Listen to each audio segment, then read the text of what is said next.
Bilisan yung mga anak para makarating agad tayo ng maaga. Sige tayo at makauwi tayo ng maaga.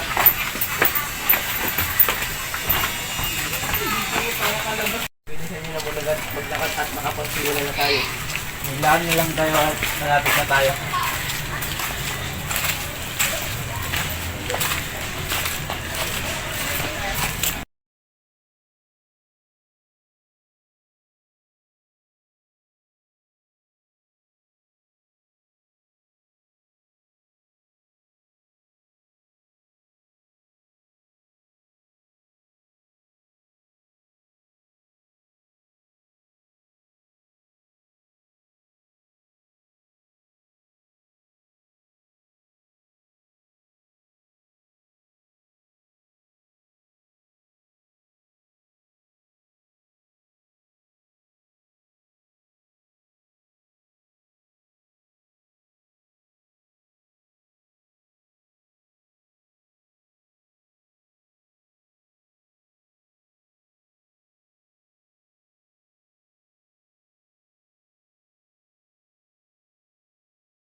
Tayo ito na po yung ani natin.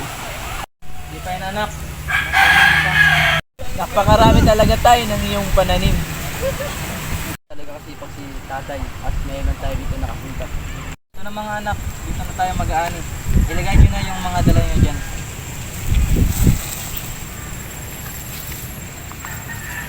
Ito na pala tayo ang ating ani. Natin maghiwalay-hiwalay para madali at makarami tayo ng ani. Kasi nga, ako na lang sasama kay tatay at kayong dalawa doon sa misan. Tay, pupunta na kami sa Maysan. Sige mga anak, ingat kayo doon ha. At kapag pagod na kayo, balik lang kayo sa kubo at para makapagpahinga kayo. Halika na usik.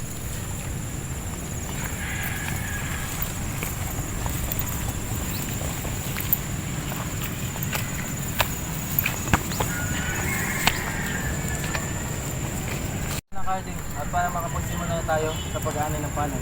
Sige tayo at tayo makarami.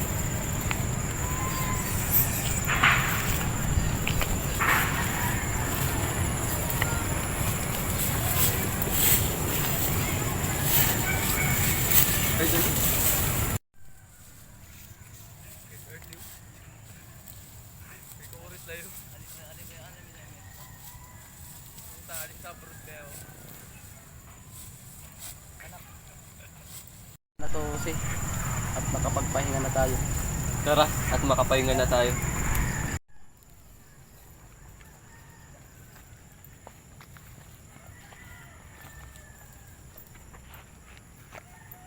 Tama na muna to, anak, at para makapagpahinga din tayo. At baka andun na yung dalawa mong kapatid. Bitay.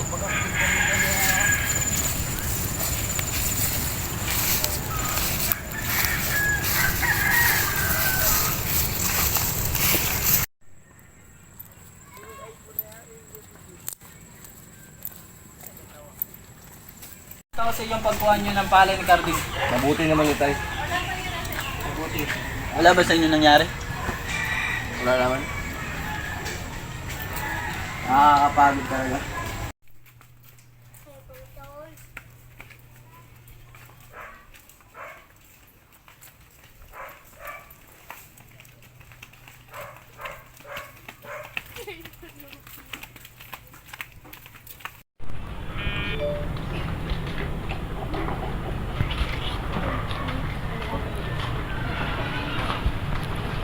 Otay, malo po. Otay, magaling po ata kayo sa bukid. Halip po kayo sa loob at nang makapagtabi kayo.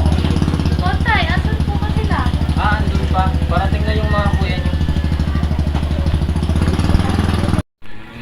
Dahil ito na po yung kape niyo. Kita mo sila.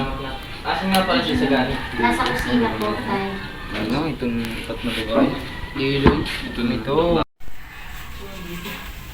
Patay, nandito na pala kayo. Kamusta naman pala yung ani niyo sa bukid? Ayos lang ba? Ayos lang naman anak. Ayos naman pala tayo. Tara, kain na muna tayo. Tara.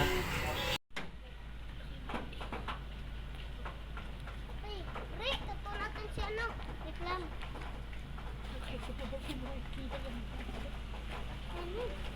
Papakain ka.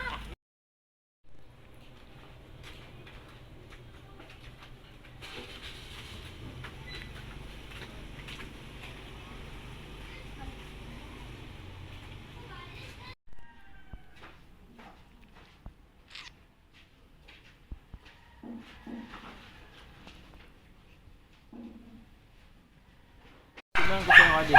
Ang ipapamana ko sa'yo ang aking mga parents sapagkat ikaw nakakatanda sa kanila. Sa akin lang ba ang ano na ito tayo? Sa totoo lang, mas gusto ko na may kahati at kasama tungkol sa mana.